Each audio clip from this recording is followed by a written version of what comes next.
Hey there, everybody. Thank you so much for joining me today. I know that this is a pre-recorded session for week number 3, but as I told you last time when we were finishing week number 2, I will actually be out of zone and will not be able to actually get on a live broadcast with our 3rd week, which would normally be the 22nd of July.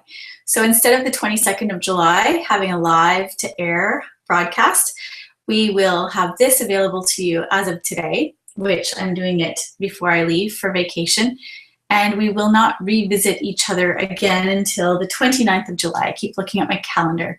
So the 29th of July on Wednesday evening, we will meet again at 9 o'clock Eastern Standard Time in the evening, and we will be live unless something changes, but that is the next live session. So I know that many of you are keeping up with these weeks, and I appreciate all of your time that you're taking to do this. This is really an investment in yourself.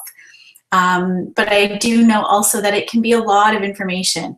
I jam 60 minutes full of information, and I certainly don't do that to overwhelm you. I just know there is a lot of content, and every single one of you watching this and taking part in this is at a different level in your business. Some of you are brand new, some of you are seasoned, and you're actually looking to teach this to your team yourself.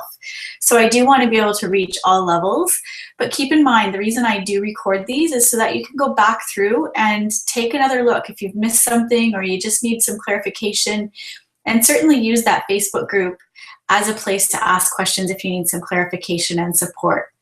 At this point, I will get started, and I know it's going to be a packed session, so please buckle up your seatbelts and get the notes out, because I know last week you guys had mentioned, some of you said you had like 6 and 7 pages of notes, and I don't doubt it for a minute. But again, keep in mind that this is all for you. Don't overwhelm yourself. Don't feel like it's just too much information. If you start shutting down, that doesn't work. So take your time to get through the information and the content as you need to. You may even need to pause it, do like a 15-minute pause it, and continue to go on from there afterwards if you'd like. But anyway, let's get started. So I'm going to share my screen again here.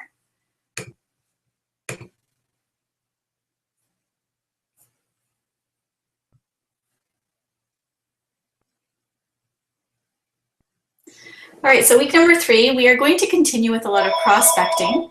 Oh, I'm sorry, guys. That just figures. I should have had my phone out of here. I'm going to take the phone out of here.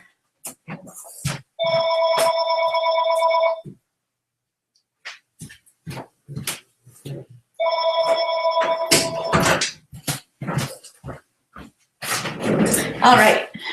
I'm not able to mute those phones, unfortunately, so I had to try to move it out of here, and I know there's probably going to be a message that you'll hear in the background. Anyways, okay, prospecting continued. How to keep track. I'm going to give you some ideas for that. And actually, we're going to be going into seeitwhenyouBelieveIt.com to take a look at some of the great tools that we have for your use in there to keep track of, all your prospecting, following up, all that kind of thing. We're going to look at some really simple acronyms for something that will really help you with your connections with people. We're also going to talk about the DIP theory if we have time, 5 enemies of network marketing, handling common objections, and so on. So let's take a review here. Prospecting 101. Just, consider last week's session. If you have not watched week number 2, you'll want to pause week number 3 and go back to week number 2, because really it kind of builds upon one another.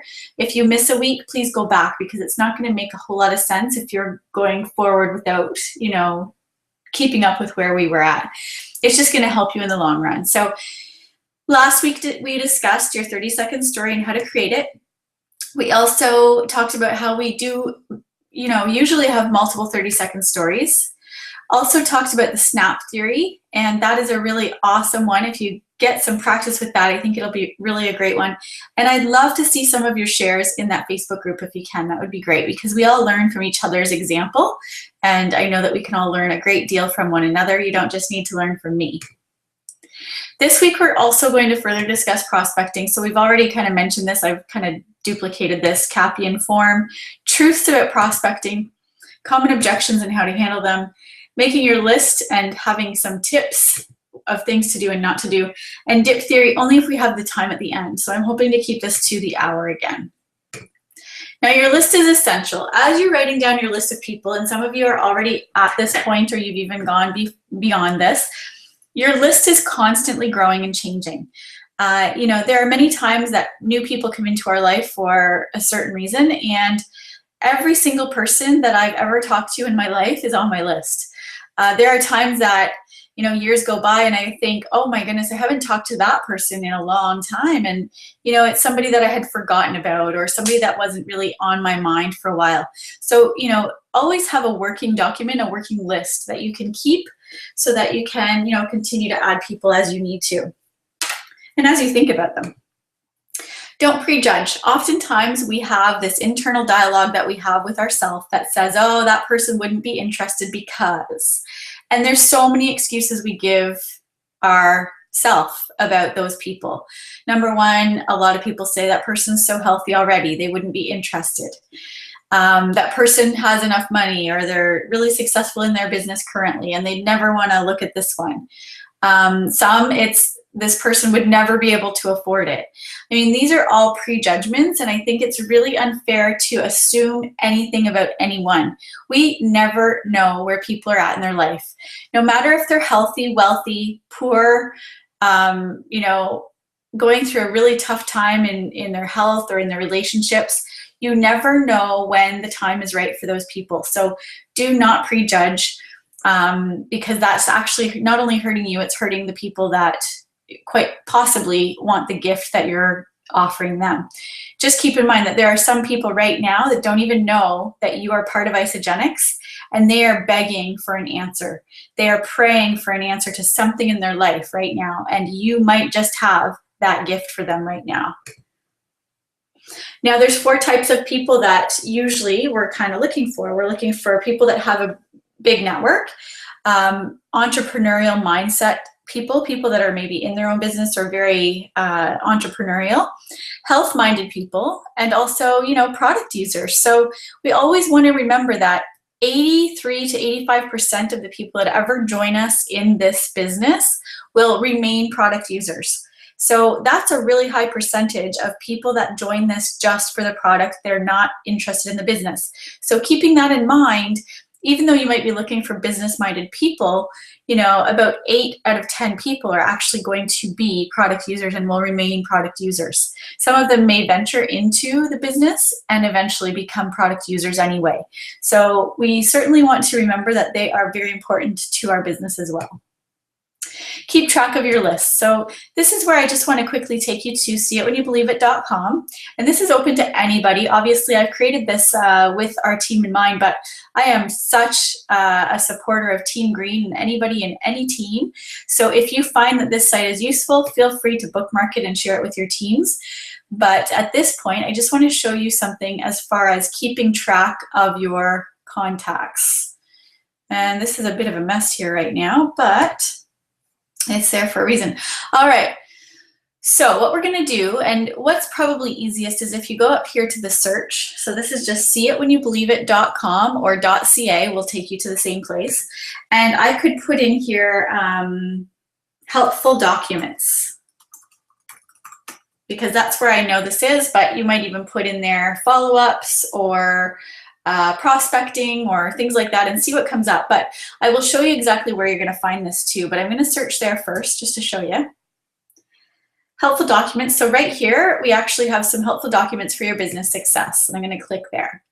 Now, if you want to get to this another way, you would just go to step 2, take action, down to your road to executive, and all the way down to some helpful documents for your business success, which takes you to the exact same place. I just wanted to show you a couple different ways to find this easily. Now, I have a lot of information in here, so what I'm just focusing on at this moment in time is this follow-up sheet right here. It's very, very simple. It is paper pencil to put in a binder, but I'll show you how simple it is. It's simply, you're going to put the person's name. If you like this kind of information, great. If not, you can certainly scratch it and do something else. But for me, this is what's really helped me over the years to keep things simple. So the name of the person, the phone number, email, whatever is best for you, the date you contacted them first time, comments, date of follow-up, comments again. This is a very small little area, clearly. Once you print this off, and I honestly have about 10 or 15 blank ones at all times because I'm constantly adding to this list, and I have it in a 3-ring binder, and I'll show you that binder in a minute. But this is something that I use as the beginning of my prospecting. And after that, I'm just going to close this out and go back to that page. After that, I actually go to, let's see, this right here, new associate checklist. And it's similar to a new one that we just received from Isagenix, but this one's just really simplified. I'm going to show you.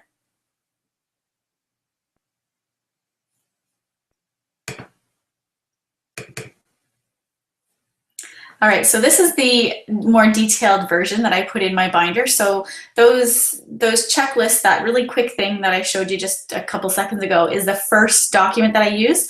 Then when I'm getting into details, I actually put the person's name here. It does say associate information. Not always is my prospect going to become an associate really quickly, but I use this with hopefully that, you know, they're eventually going to become an associate.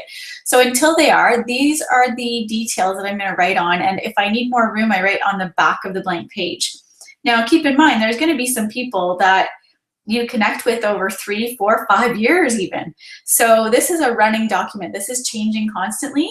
You might connect with them every couple of weeks for the first month, and then they might say, can you connect with me again in the fall? So you put a follow-up and make an appointment to connect with them in the fall.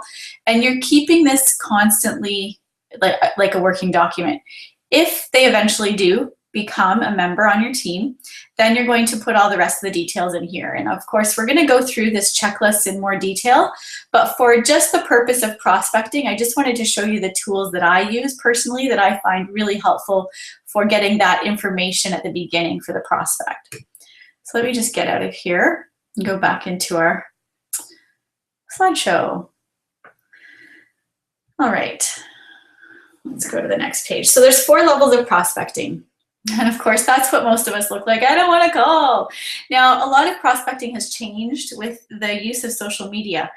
I know for some of you, it feels very weird to pick up the phone because you aren't technically a person that gets on the phone. Or you might be somebody who does pick up the phone, but you're finding that it's really hard to get into the social media aspect of business. So do what works for you, but most importantly, what works for your prospects. Because if your prospect is somebody who actually really does like to get a phone call, then, you know, that's something that we really should be embracing, you know, to write a note even in our sheet that talks about, you know, what this person, maybe their goals or interests, whatever they're interested in, but then write down that they like to have a phone call. Some people like to communicate through text. Some like to communicate through Messenger. Whatever it is that they like, that's what I always kind of follow up with them through. Now, does that mean that I never get on the phone with people? No. Usually what happens is when we get to a point of there's some questions or concerns, I want to physically talk to them face-to-face or on the phone. Most of the time it's on the phone, but even some people are open to Skype or any other kind of you know, FaceTime and all that kind of stuff. So do what works not only for you, but for the person you're talking to. So there's 4 levels of prospecting. There's the first type of person that do not like to do it and do not do it. If you're one of those people, I will tell you right now that as hard as it is to pick up that phone or connect with somebody, if you're not someone who likes it and you're not doing it, your business isn't going to grow. I'm sorry to tell you the bad news. I'm sure you figured that out by now. Some people are in the second category. They do not like it and they do it anyway. That would pretty much be me, although the more we do it, the easier it becomes, the more natural it becomes, the more comfortable we get. So when something is uncomfortable, if we avoid it and we don't do it, it continues to stay uncomfortable. But if we continue to face it, it's like facing your fears. If we continue to face it and do it anyway, it's going to become the new normal.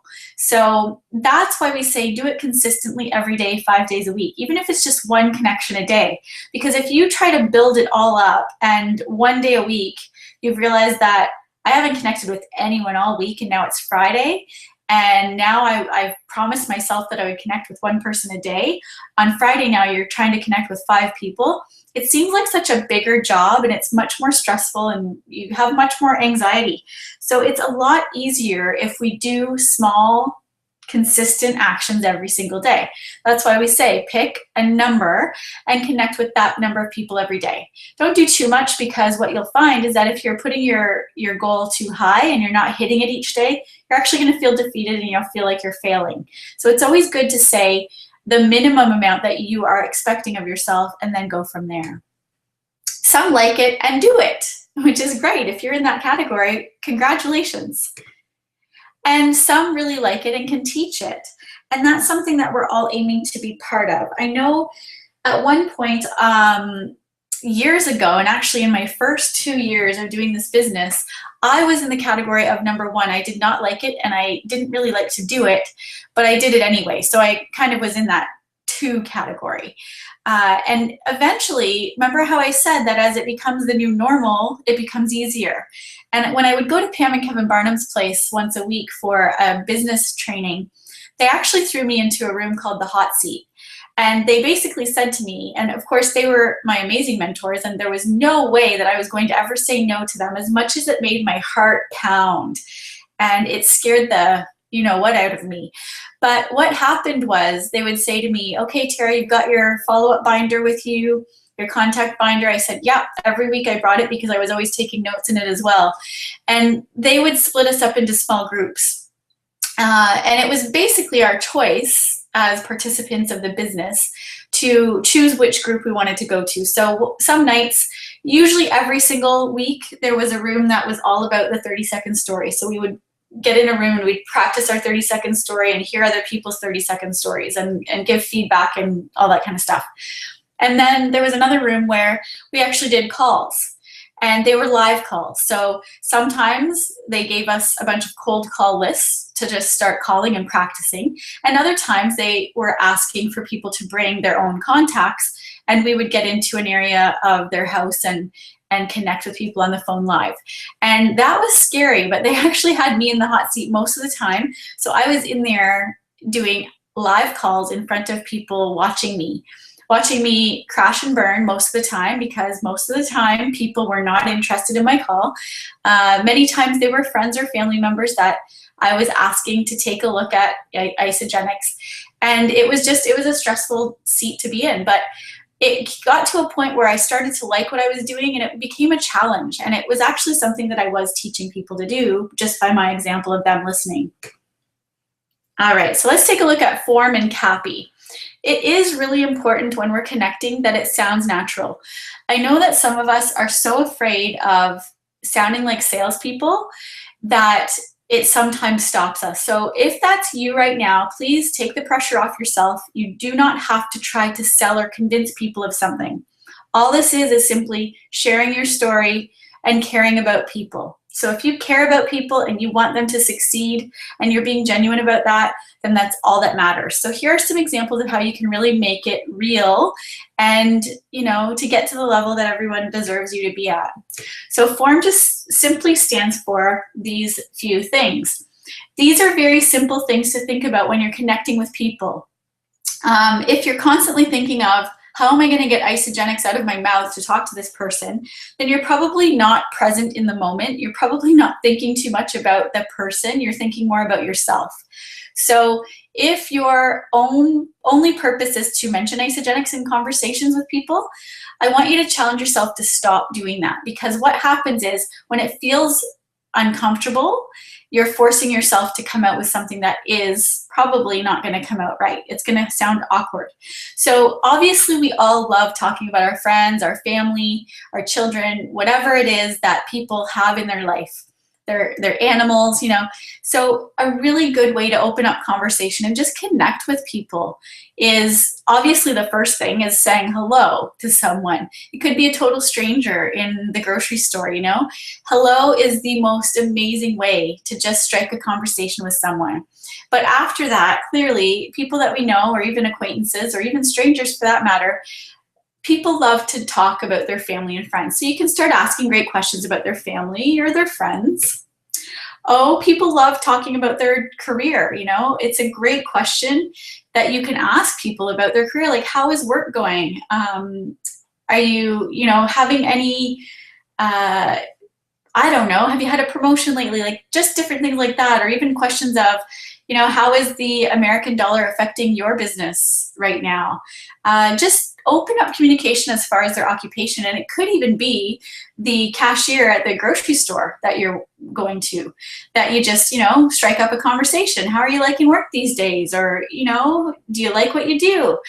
Those types of questions open up a whole variety of information that people are willing to talk about. And when you're listening 80% of the time and speaking 20%, it's amazing what you can actually hear a person tell you about, number one, family, friends, or occupation. R for recreation. I mean, clearly this time of year is a huge time of year for recreation. I know winter time in Canada is as well. But right now, people are doing all kinds of things. And if they're not, there's probably a reason they're not. It might be that they don't get vacation, or maybe they've already used up all their vacation time. Who knows what it is, but recreation's a big deal. It's something that people love to talk about. They love to dream about it. And if you can bring that into the conversation, you're going to learn a lot about people just based on their desires, their goals, and even sometimes their frustration because they can't do the recreational things they want to do. M is for meaning or mission. What's important to that person? Because the more you know about their meaning and their mission in life, the more you're going to really be able to connect with them on a really amazing level. People want to know that you care. They don't care what you know, they care how much you want to help them. So when you can actually connect with their meaning or their mission, or offer some guidance or support, or even just belief in what they're doing, it can go such a long way. Now, CAPI, this is something that, again, another really great acronym. C is for common ground. So again, when you're connecting with people, the best way to connect is to really establish that common ground. Let's say, for example, I'm in a grocery store lineup, and this has happened to me actually. I did not have my children with me at the time, but I was running into the grocery store really quickly for a couple of things, and my husband was at home with the kids. And it was amazing how lined up this store was. It must have been a long weekend or something. But anyway, there was a woman that I was standing behind, and she had a little, like maybe 12 to 18-month-old child in her cart. And I just striked up conversation with her, and I said, "Hey, how are you doing?" And she's like, "Oh, I'm good." And I said, "Can you believe how long the lineup is right now?" She's like, "I know." And then I kind of smiled at the little baby, and I asked the mom, "How old is she?" And the mom said, "Oh, she's 16 months." And I said, "Oh, she's so sweet." And I said, "I have 3 kids of my own, actually, and my youngest is about that age. I think at the time my youngest was about 18 months. And I said, "It's a busy time, isn't it?" And she said, "It sure is. Oh my goodness, but it's happening so fast. She's growing up so fast, and I just want to enjoy every moment." And then I asked her simple questions about her career. I said, "Well, if she's 16 months, do you have to go back to work?" And she said, "Actually, I will be going back to work, but right now I've taken an extended leave." And I said, "Oh, that's great that you were able to do that." And she said, "Yeah, I just wish that I could stay off with her all the time." So, there's the common ground. I established common ground by talking about her child and bringing in the fact that I have children as well at that age. And I also recognize that this might be a tough time for her because she's either possibly gone back to work, maybe she doesn't want to be back at work, or maybe she doesn't need to go back to work, and we could just have conversation. So that was one way I established common ground. And I mean, that was a connection that I made years ago. She has not joined our team, and that's okay, but I still communicate with her. She's a Facebook friend, and it's just great to, connect with people, complete strangers. You just never know until you just start opening conversation. Affirm and acknowledge. So I actually did that with this person. The A, of course, when we can relate to that person and what they're going through. So knowing that she had to go back to work, but she's been able to take off, a little bit of extra time, affirming or acknowledging that is really important. People want to know that we're being, they're being heard.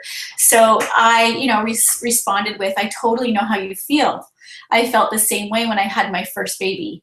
And, I did ask the question, and this was actually her first baby. And I said, "I know how hard that was when my first baby wasn't even a year old and I had to get back to work. It broke my heart." So, just affirming or acknowledging where the person's at is really key. And then P, permission. At that point in time in the conversation, I actually specifically asked her, have you ever heard of Isagenix? And she said, actually, I have. My boss used to represent it, and he's a chiropractor. And I went, oh my goodness, that's amazing. And so she had heard about it. But I said, you know, with that, I asked her the permission of, can I share a little bit about what it helped me do to stay home with my kids? And she said, of course, I didn't even realize that you could do that with this. I knew it was a great product, but I didn't know that there was an ability to stay home with your kids. So at that time, that's when I asked the permission to share my story. I shared a really quick 30-second story about where I was at that time. And that was around the time that I had created my first 6-figure income. I didn't scare her with those kinds of stats because to some people, a 6-figure income is really far out of their realm of thinking right now. But it might have just been as simple as, you know, I've been able to create an income that surpassed my teaching salary. So now I can stay home with my children. Something that simple. And then I is information. If you've asked permission to share your story or share some information, then the next thing is obviously getting the information to the person. So standing in the line wasn't the place to talk. I said, is it okay if I get your phone number and your email so I can send you some information and you can take a closer look? And, you know, at that time I did ask her, is your boss still doing this? And she said, no, he's not. He got out of it. And because I always want to make sure too that if someone has heard about it or they've got a friend or family member doing Isagenix, I am not here to take people from a team or from people that they know. This is all about creating that place, that environment that everyone is comfortable to be in the team they belong to be in. I know that we are all about, you know, creating that amazing space that we're all part of one big team. But in the end, I want people to understand that, you know, even though we all support each other in one big, massive team in Isagenix, I want them to understand that they're with family or friends first, you know, if their family or friends are actually doing this as a business, and then also supporting them in making sure that they get started the right way so that they're, you know, not just coming to my team and then 4 months later saying, hey, you didn't tell me that, I should have joined my friend. That's really their choice in the end, but I always like to keep that conversation open. All right, so here's the 3-step system. Number 1 is you're connecting with the person, right? So whether it's a stranger that you meet in a lineup or somewhere else, or whether it's a friend or a family member, you're connecting. You're setting an appointment. So if it gets to the point where you are sharing information about Isagenix, and that's obviously what we hope will eventually happen, it may not happen the first time you reconnect with someone. It would seem weird if the first thing you said to someone is, hey, it's been a long time since we've chatted. Do you mind if I share something with you? That just sometimes can turn people completely off. So be really cautious and aware of how it is that you are presenting the information to people, because we don't want to sound like we're just trying so hard to and desperate to get people to take a look. Now, there are ways to do it, and I will share some of that with you in a moment here. So set the appointment. That just simply means that when you're connecting with someone, you're going to set an appointment to reconnect and possibly share the information. And then you're going to follow up. So we don't follow up unless we've already set an appointment. So let's say, for example, the lady at the grocery store, and I'm just going to use this example because I've already talked about her. I connected with her in line. Then at the end, I said, you know, this really isn't the time or place to talk. You're getting cashed out soon. It was great meeting you. Do you mind if I take your email and your phone number and I can send you some information? And then she says, yes, I'd love that. Then I do ask the question of, what type of information do you like to look at? Do you like to listen to something, watch something, or read something? Because I do want to understand the person and where they're at. And I already know that one of her goals is to stay home with her child. So I already kind of established the fact of what her goal is and what she's interested in. So that's something you also want to be aware of, that you're not just sending them all kinds of random information. Once you set that in stone so that you know what kind of information they like, you're going to set the appointment. So I'm going to say to her at that point in time, okay, great. I'm going to send you an email when I get home within the next hour. And when do you think you'd have a chance to take a look at it? That's when she's going to give me an answer back. It might be that, oh, it's Friday night. You know what? I'm busy all weekend, but maybe on Monday morning I'll be able to get a chance to look at it. Great. Do you mind if I call you Monday afternoon? Would that be okay? That's setting the appointment. Then she's going to say yes or no. And if Monday afternoon doesn't work, I would then ask her, is there a time that works for you that I could schedule to connect with you on the phone. And then that's when I'm going to have her, set a time if that Monday afternoon doesn't work. Then I'm going to be professional and I'm going to follow up when I said I'm going to. Now, a lot of people have a problem following up. Most of the time, the reason you're so afraid to follow up is because you have not set an appointment. When you set an appointment, just like any business owner does, then your job as a business owner is to set the appointment and follow up and follow through on that appointment. Now, I do have people ask the question of, but what if when I call them during the appointment time, they don't pick up the phone? This happens a lot. And it's not you. Please be aware that there are many things that could happen in this situation. Number one, the person may have forgot about the appointment. Number two, the person may have actually had an emergency happen, or something is wrong. Possibly they're sick, or they've got a sick child, or who knows what. There could be all kinds of reasons. And thirdly, it could just be simply that, yeah, maybe they're not interested. So don't take it personal, number one. But the thing that I do, this is what I do when I'm following up with someone after I set the appointment and I know I'm calling at the time that we had talked about. I'm going to now, on their voicemail, say, "Hi, Sarah," and I'm just throwing a name out there. "Hi, Sarah, just like I mentioned the other day, I wanted to give you a call at 1 o'clock on Monday, and that's the time it is now. I hope everything's okay. Maybe something has come up and no problem. I will try you again tomorrow at the same time, and if that time doesn't work, feel free to give me a call or a text and let me know if we can connect another time. And if not, I'll call you tomorrow at 1. And then I hang up. The next day at 1, I call back again because I've already told her in my message that I'm calling her at 1 o'clock on Tuesday. Now, the second time I leave a message, I'm going to say, "Hey, Sarah, I'm really sorry I missed you again. I'm not sure if this time was actually going to work for you or not, but I wanted to call you like I said I was going to. Please let me know if there's anything that I can do. I'm just here to answer your questions and get any of your concerns addressed, if you have any. Hopefully we can connect. Let me know if there's a time this week that will work. If I don't hear from you, I'll call you again next week at," and then you set another appointment. Now, the third time, if I still get no answer, I'm going to say something along the lines, and I'm not going to sound upset or frustrated. I'm just going to simply say on the third call, "Hi, Sarah, I'm just calling back again. I'm sorry I haven't heard from you last week. I'm sure things are busy or something has come up. I just really, truly hope everything's okay. I never want to bother you, or I never want to bug you." And if that's how you're feeling, say that. And that's what I do. I say, "I never want to bother you, but I do want to be here to support you if there's anything I can do to help. Here is my phone number and my email," or whatever it is that you want to leave with the person. "And I look forward to hearing from you when it's convenient for you. If I don't hear from you soon, I'll try you again in a few months. Maybe it'll be a better time." And I hang up. So that is giving that person the ultimate out. If they really want an out, they can call me and let me know, or send me a message saying, "Thanks so much. Sorry, I'm not interested," or "Yeah, that would be great. A couple months from now might actually be better." Just realize that it's nothing against you. Sometimes people just don't want to confront you if they're nervous to say no to you, or they're nervous about, maybe there's other things that have come up, or who knows, it just might not be the right time. But don't give up on them. The only reason I would ever not call that person again is if they flat out said, "Please never call me again." So, and some of you listening to this right now might have actually experienced that process with me in the past. And it's certainly not a process that should be scary. It's actually really, really a great process if you do it in a professional way. Keep track and use that binder, like I said. So I'm actually, and this one is also, the key question, are you online right now? So when you do set the appointment, you could physically ask if they're online right now if you didn't send them information up to that point, because sometimes people don't actually send information until they're on the phone with them to set the appointment and talk about their goals or whatever it is. So you could actually share information with them while you're on the phone.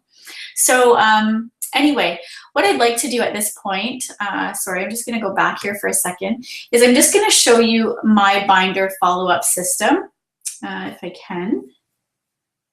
See if I can get back here.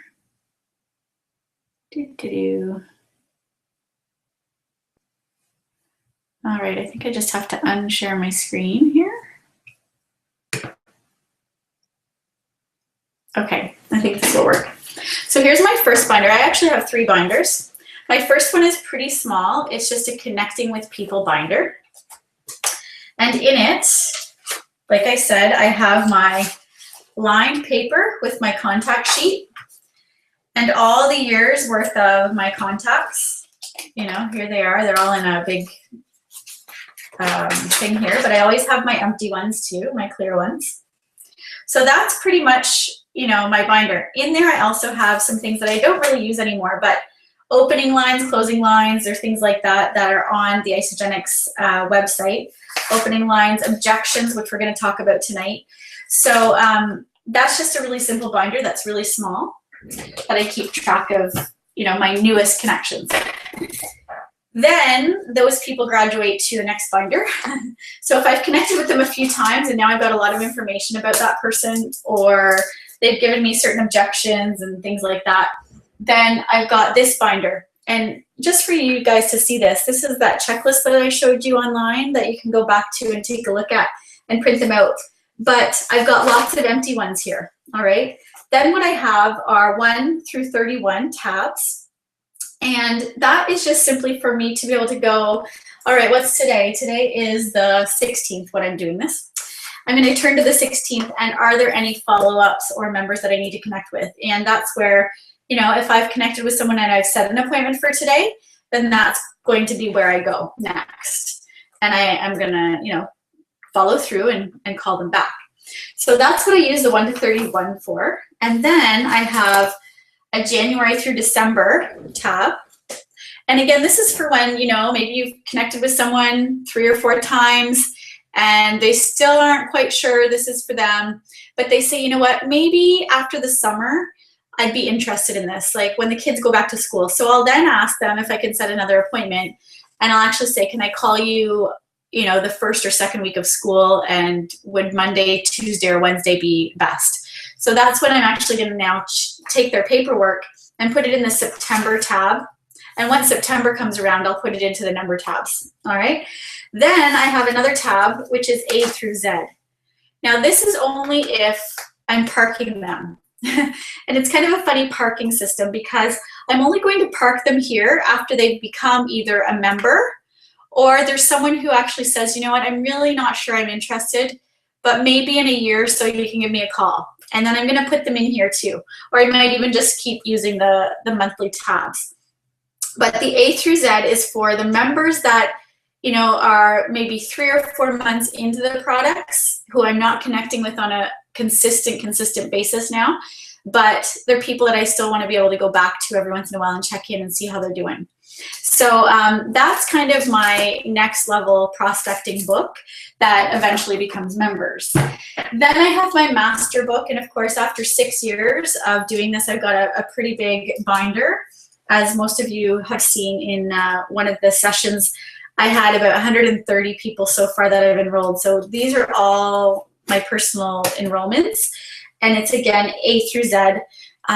Many of which are no longer active, but I still keep all the records on file so that I can always go back and reconnect with them, like I'm going to when all our Canadian stuff changes over, because I want everyone to understand that Canadian prices are going to be available. So some of the old members who may have quit might want to start coming back because it's now Canadian prices. So it's good to keep record of that. The only thing I caution you to do, and I've done it here on all of them, is that I always black out the credit card information, because if for some reason your house gets broken into or someone gets into your stuff, you certainly never want to be responsible for anyone's credit card information. So I always absolutely black that out.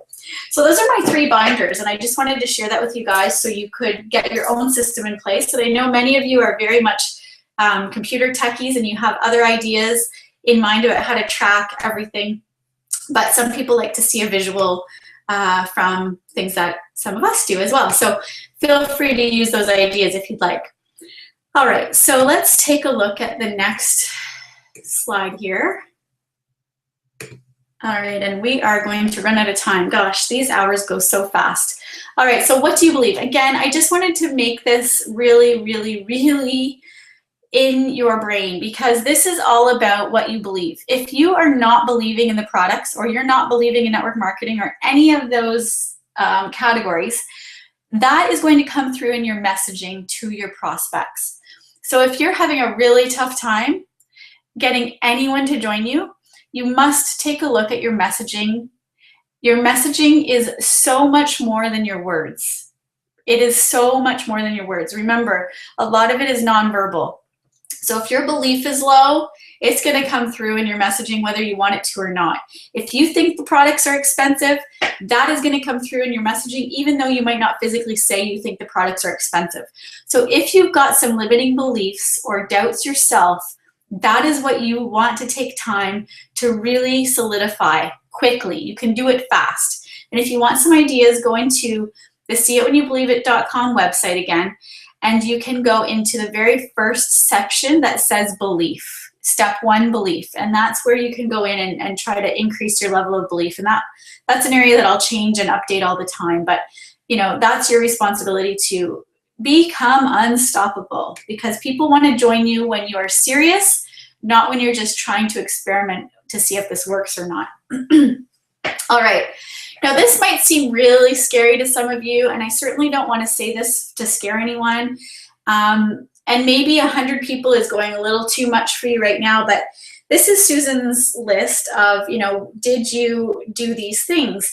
And she recommends that we start off, if we're just starting in this business, to make a list of at least 100 people that we know. And, it's known that the average person knows 1,000 people. Now, does that mean we have 1,000 friends that are really great and close to us? No, but it does mean that we, in our lifetime, have met and actually been acquaintances of about 1,000 people. And when you look at that and you look at all the connections that you do have, there literally is an endless amount of people that you could connect with. It's just a matter of taking the time to nurture those relationships and start to really connect with people on a personal level. And for some of you, you might not be willing to do that. So that's a question you want to ask yourself. Have you also made a decision to share your story 15 times in the past few weeks?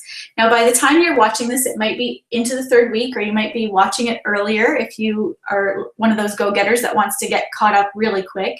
But as of the 22nd, we'll be, into our 3rd week. And by then, that simply means that you've connected with 5 people a week. Some of you are trying to connect with 15 people a week. So really, it's a matter of, are you willing to do the small, simple daily things every day to get that consistent momentum going? If you've talked to 15 people, chances are you are signing up about 2 to 3 people.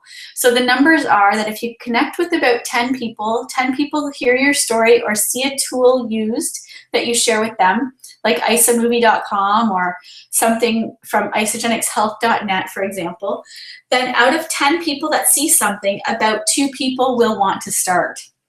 Those are the numbers. It's a little lower when it's the beginning. So 1 out of 10 people possibly, but as you get really good at this, because it really is a connecting thing, it's a skill that you're growing, that you're learning. So as you get really good at connecting, you are going to find that the less amount of people that you've talked to, the more people are actually going to join you. So, keep that in mind. Remember, the fortune is in the follow-up. If you're afraid to follow up, you're really losing so much. Susan Sly was followed up with 17 times. So if her sponsor quit following up on the 3rd time, or like most of you, you're so afraid to even follow up the 2nd time, that is why, quite possibly, you're not signing people up if you're feeling like you're struggling right now. Remember that you're not bugging people. If you feel like you are, you really need to do some self-growth, because it all comes from within. If you're feeling that way, that's something you can change. All right, so there's 3 types of prospecting.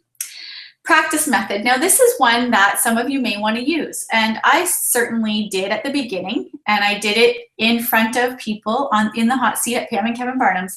I would call people that I knew out of the blue without making an appointment, and I would just get on the phone and say, hey, how are you doing, Heather? I haven't talked to you in so long. And she'd say, hey, Tara, it's so great to hear from you. It's been a while. And then, I would then say, I'd really love to connect with you, but I wonder if you would allow me to practice something. I've just started my own business, and I'd love to just get your feedback with a practice. Would that be okay? And some people would be maybe turned off with that, but most people, I would be happy to say that most people would say, of course, I'd love for you to practice. Thank you so much for thinking about me. And, you know, that's where you could say, well, something that I've been challenged to do by one of my mentors or my team leader or whoever you want to say, or a friend of mine that's doing the business, they've challenged me to share my story. It's only 30 seconds long, and it might just be your 30-second story that you're sharing, or it might be something as simple as, you know, you want to share something else. Maybe it's that I've been challenged to have 10 people watch a video. Would you be open to watching a video that I send to you right now? And that's when the person would either say, yeah, I've got some time right now, or no, I don't. And you always want to mention how long the video is so that they're saying yes to something they know that they can actually do.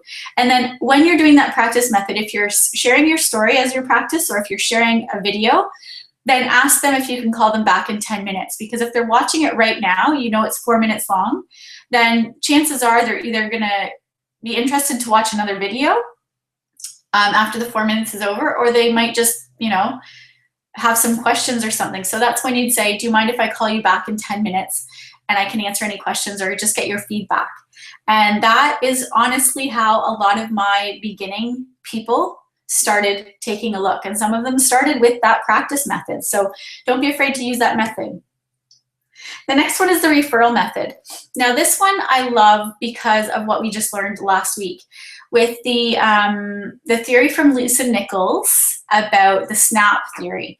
So when you're doing your SNAP, you know, remember when we talked about you end it with, would you know anyone that might be interested? That's the referral method. Or you could actually simply say, I've started a new business and I'm always looking for referrals. Do you know anyone who would be interested in better health, you know, more time freedom, to feel more energy, you know, whatever it is that you're looking for, you can ask for referrals just like that as well.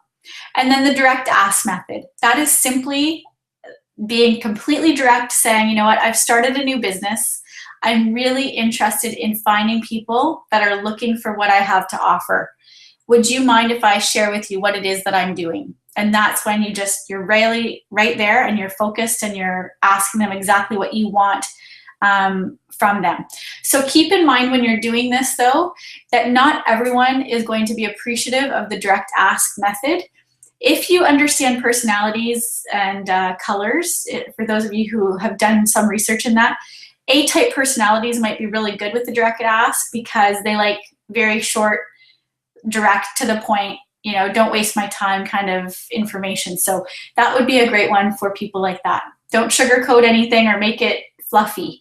Just tell them what you need and move forward. All right. We are only going to have enough time to get through a little bit more of this, and I'm going to have to continue the rest for week 4, and I apologize for that. Clearly, there's a lot of information for every one of you to be able to really appreciate all this amazing business that we have. But there are 5 mental enemies, so I'm going to see if I can get through this today so that week 4 we start with the objections, and I'm sorry that we didn't get through that today. But the 5 mental enemies, this is really, really important for you guys to understand, because without this knowledge, I would not be here today. I really would not be. If I was not told about these mental enemies at the beginning, I probably would have felt so defeated and so bummed that I would have quit a long time ago. So if you're feeling like quitting, please stay tuned for the next 5 mental enemies. Number 1 is rejection. Now, rejection is huge. Many of us are rejected all the time. But you know, I look at this now and I realize that there's something about rejection that we have to understand. We do not own anybody, first of all. So when we share our story or the Isagenix story with somebody, we don't own that person. So if they say no to us, we're not losing anything. Would you agree? I think you would. As an example, you know, if it's kind of a silly example, but it's the only one I can think of right now because Mike Dallaire uses it sometimes. If I went over to someone, a friend of mine or someone on our team, and I said, hey, would you be open to having dinner with me tonight? Are you free? And that person said, oh, I'm so sorry. No, I'm not. I can't join you. Am I any worse off by that person saying no? No, I'm not. It really doesn't affect me. It's not personal. It shouldn't bother me the way that we make it bother us. So when we realize it's not about us, Rejection is part of this whole idea of business. Just understand that rejection's okay. It's fine. So there's something I'm going to share with you guys in the Facebook group, and it's called The Price of the Promise. And I'm going to read a bit of that because it's going to help you understand these 5 evils. All right, so we've got rejection. There is this true story about a man named Mark Yarnell. He's a minister in a small Texas town, and he was heading basically into bankruptcy, just about to lose his home and his car. He looked for a way out and discovered network marketing. Mark's sponsor gave him the promise. He told him the promise really was that this business can set you free financially in 1 to 3 years if you really work at it. But he said there's also a price to succeed. There are, he mentions, 4 major enemies in this business, and we're going to add a 5th one. Enemy number 1 is rejection. Mark approached 200 people. So remember I said to you, if you make a list of 100 and say you're going to approach all those 100 people in the next couple of months. So Mark approached 200 people to view a video. 80% told him, 80 of them told him that they're not interested. So that's, right away, quite a big percentage of people are saying no right away. They don't even want to take a look at the video. So there's 80 gone out of his list of 200. So he's down to 120. So now enemy number 2, deception. And we all can feel what deception feels like. There's many different ways of deception. It can be simply that someone tells you that they're going to do something and they don't. It could be that you're hosting a launch party and you've been told by 10 people that they're going to show up and only 2 people show up. We all know how that feels. This is part of deception. So what happened to Mark was, he was like, all right, well, 80 of them were not interested in looking at the video. That's all right. My sponsor did warn me about rejection. So I've still got 120 people that will watch it.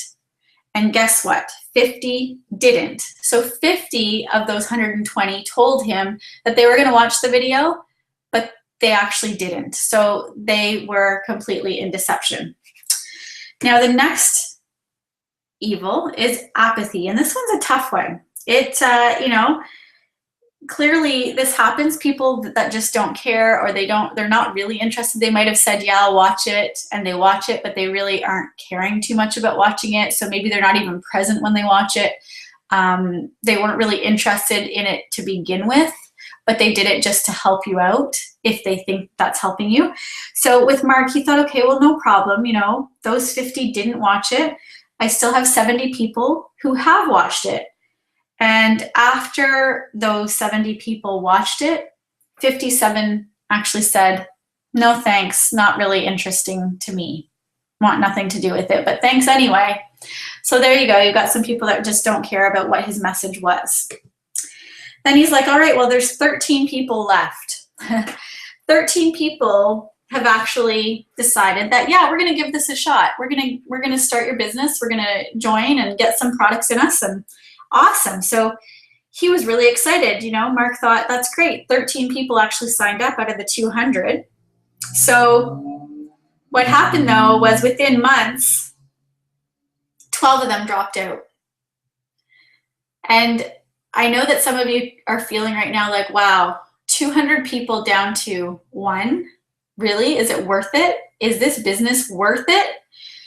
Because like I've told you already, in the 6 years that I've done this business, and I'm certainly not a fast business builder by any means, I've enrolled about 130 people, and currently to date, there are only about 24 active members that I've personally enrolled.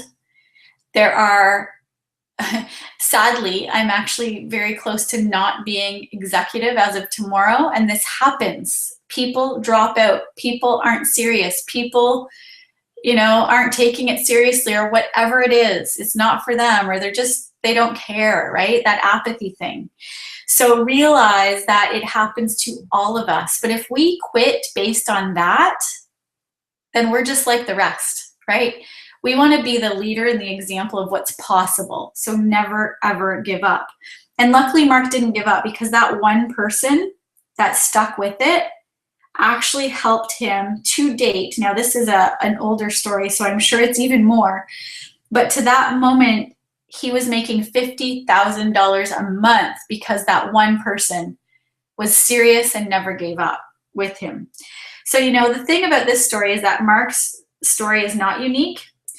Every single person in Isagenix, whether it's the person that introduced you or a millionaire that you see on stage, they've all experienced everything that Mark has as well. So you really want to just be really serious about it yourself and ask yourself, are you serious? Are you willing to commit to your success? Are you willing to, you know, go against the odds? Because in all honesty, the odds are against you. They really are. That's why very few people do this. It's not hard to do. It's just that some people don't have within themselves the desire, the commitment, the consistency to keep moving forward, especially during those times that make them feel like, you know, just quitting. So, you know, if you've got those odds against you, but you know that if you're willing to pay those prices along the journey, that you really can have that promise of financial freedom. Are you willing to put the future in your hands?